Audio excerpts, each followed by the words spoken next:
Vous retrouvez sur Télé 50 pour l'essentiel de l'actualité. Je l'annonçais au sommaire, campagne de reboisement en RDC. Le coup d'envoi a été lancé officiellement ce vendredi à Kinshasa par le chef de l'État, Joseph Kabila. Cette opération qui va s'étendre sur toute l'étendue du pays répond aux engagements pris lors de la COP 21. Suivez. C'est à Kinshasa que cette campagne démarre. Lieu choisi, première rue Limété où arrive Joseph Kabila, l'ambiance est électrique. La place est remplie d'une foule immense, mais aussi des officiels. La cérémonie s'ouvre avec l'allocution du gouverneur de la ville de Kinshasa. Le Congo ne se contente pas de ses acquis. Il développe véritablement une politique au plan de l'environnement qui tient compte des défis présents et futur de la planète. Il est suivi du ministre de l'Environnement qui explique l'importance de la cérémonie. Mais pourquoi planter les arbres?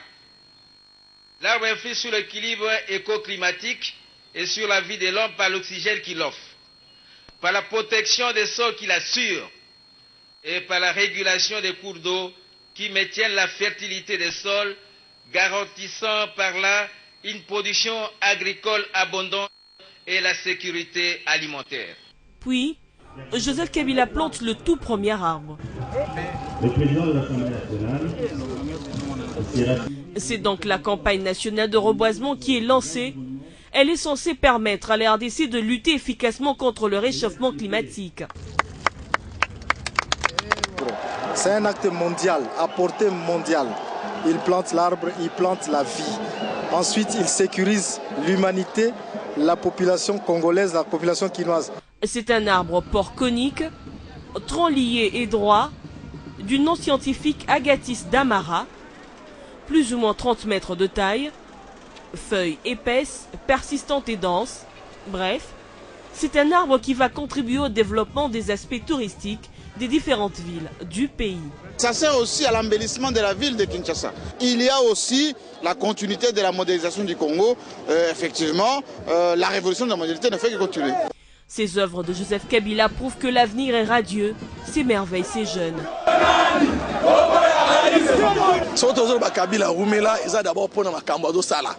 Ça veut dire qu'il y a le président modèle.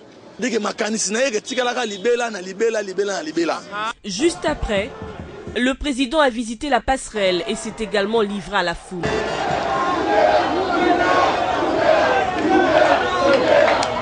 Une masse venue lui témoigner un soutien indéfectible et qui ne jure que sur le dialogue.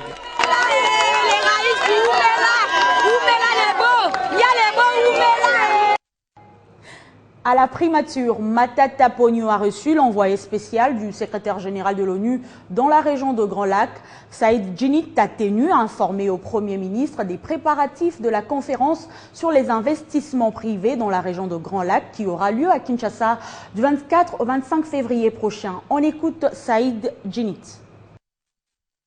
Aujourd'hui, nous avons tenu la 4e réunion du comité de pilotage pour la préparation de cette conférence, avec toutes les parties prenantes, le gouvernement évidemment, les différentes structures gouvernementales, avec les Nations Unies, la CIGLR, la SADC, l'Union africaine, les partenaires, les institutions internationales, la Banque mondiale et autres, l'Union européenne, qui nous soutiennent dans cette initiative.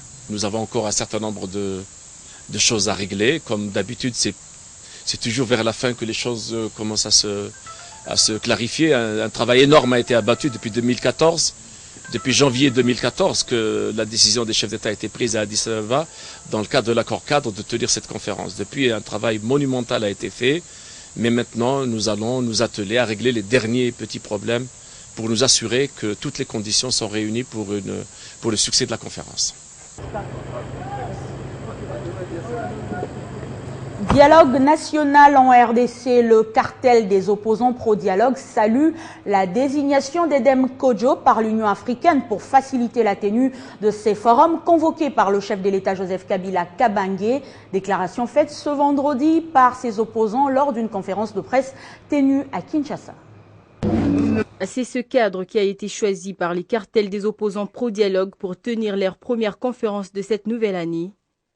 Le regroupement qui continue à croire sans relâche à la tenue du dialogue national inclusif convoqué par le chef de l'État Joseph Kabila promet de soutenir pas à pas les actions des Dem Kodjo désignés par l'Union africaine pour concilier les points de vue des uns et des autres afin que ce forum connaisse un succès irréprochable. Il n'y a rien qui peut remplacer le dialogue comme démarche, comme méthodologie aujourd'hui, mais en même temps, sans présager de ce qui va sortir du dialogue, c'est en combinant toutes nos intelligences et toutes nos énergies que nous allons trouver la solution. Ces opposants qui doutent déjà de la tenue des élections présidentielles et législatives dans les délais constitutionnels appellent de nouveau ceux qui hésitent à rejoindre le train du dialogue à revenir à la raison. On ne doit pas être dupe. Nous voulons bien qu'il y ait une élection qui nous amène au pouvoir la fois prochaine, mais il faudrait qu'après le dialogue, on puisse revoir la territoriale. Là où il y a un gouverneur de la majorité, il faut notre adjoint d'opposition vice-versa. Justin Bitakura rappelle aux uns et aux autres que la conjoncture actuelle, notamment avec la situation des détentions des cartes d'électeurs congolais par les réfugiés burundais à Uvira, ne permet pas à la CENI d'organiser les élections crédibles, d'où la nécessité du dialogue. La classe politique qui refuse, qu'elle ne veut pas aller au dialogue, elle vit dans un autre monde que sa propre population. Ce que nous on a vu simplement à Uvira, ce n'était qu'un échantillon. Il y a des usines de kits électoraux au Rwanda et au Burundi qui produisent des cartes d'électeurs. Si on va aux élections aujourd'hui, on est sûr que tous les Burundais, tous les Rwandais disposent de cartes d'électeurs, donc ils seront électeurs au Congo. Le cartel des opposants qui appelle tous les Congolais à protéger les constructions communes déplore la radicalisation de certains opposants qui ne jurent que par les casses et les pillages. Et puis la campagne patriotique J'aime la RDC, je soutiens le dialogue se poursuit à travers la ville de Kinshasa. Jeudi, la coordination nationale de cette plateforme a pris d'assaut le quartier Kitokimosi dans la municipalité de Selembao. Regardez. C'est avec enthousiasme que la coordination nationale de la campagne patriotique J'aime la RDC, je soutiens le dialogue a été accueillie au quartier Kitokimosi dans la commune de Selembao. Après, ça n'est suivi une longue marche à laquelle a pris part l'initiateur de cette plateforme, Félix Kabange-Numbi, accompagné de la députée nationale honoraire Colette Tchomba et du coordonnateur national de la campagne Félix Momat, jusqu'au lieu où était prévue la manifestation.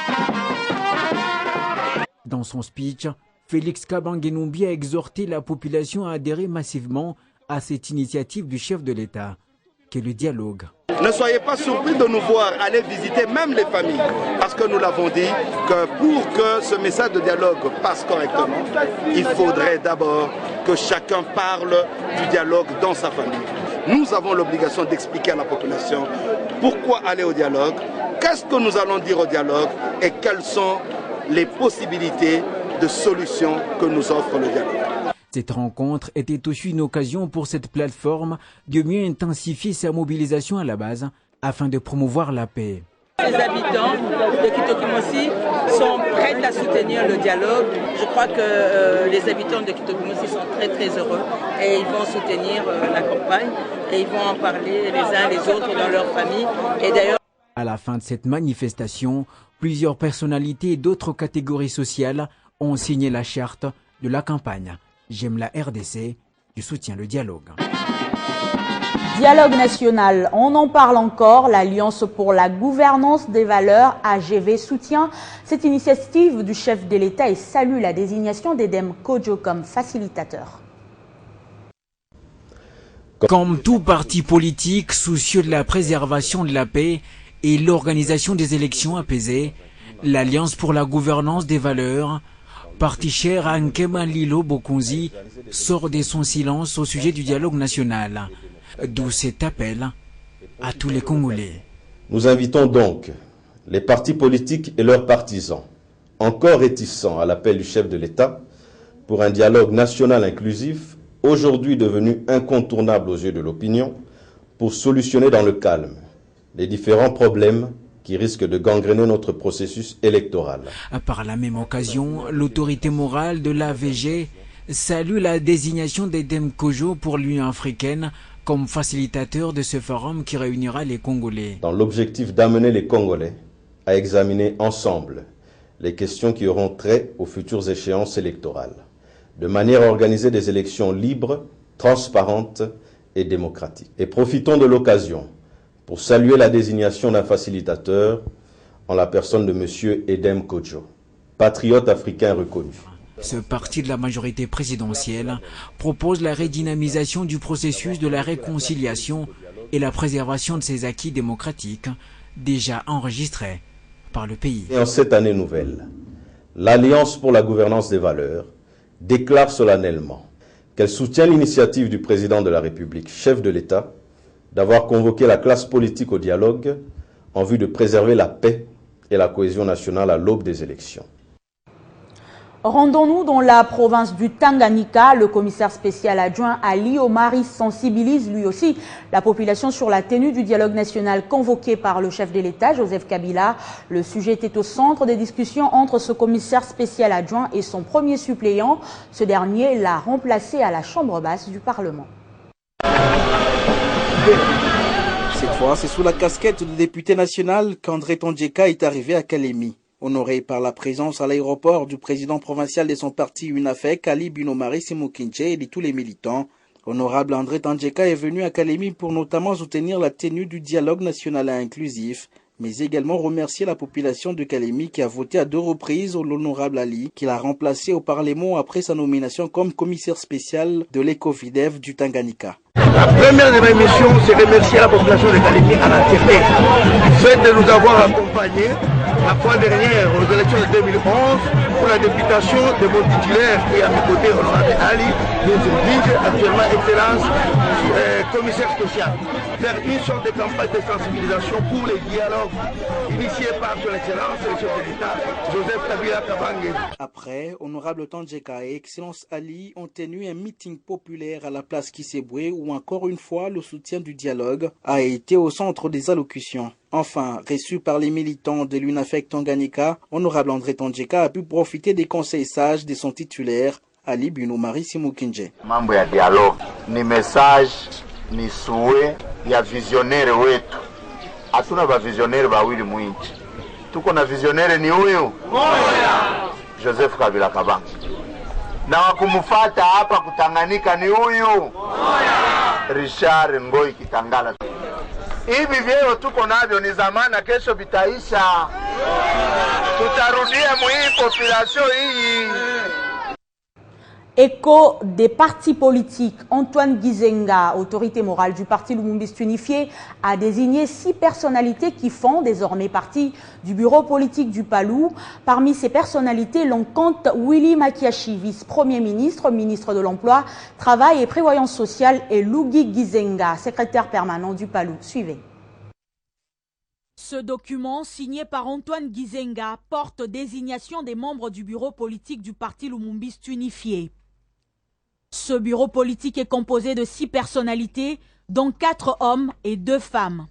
Il s'agit d'Antoine Gizenga Fungi, secrétaire général et chef du parti, Lugi Gizenga, Willy Makiashi, Sylvain Gabou, Ida Kidima et Nonon Kinona.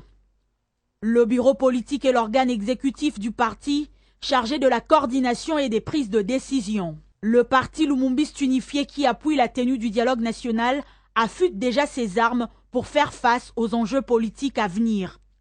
Le renforcement de la cohésion à la veille du dialogue était au centre de discussion mercredi dernier entre le chef de l'État Joseph Kabila et Antoine Gizenga, autorité morale du Palou.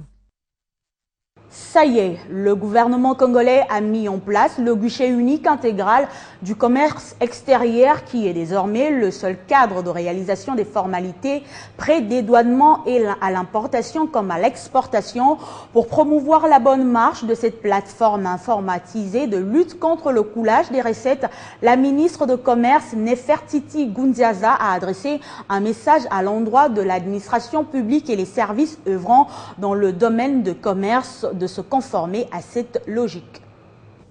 J'ai donc ce jour l'honneur, au nom du gouvernement de la République, conduit par le Premier ministre, son Excellence M. Matata Ponyo Mapon, d'annoncer au peuple congolais en général et aux acteurs du commerce extérieur en particulier que désormais notre pays est doté d'un guichet unique intégral du commerce extérieur dont le module des prédédouanements est déjà fonctionnel. L'avantage de cet outil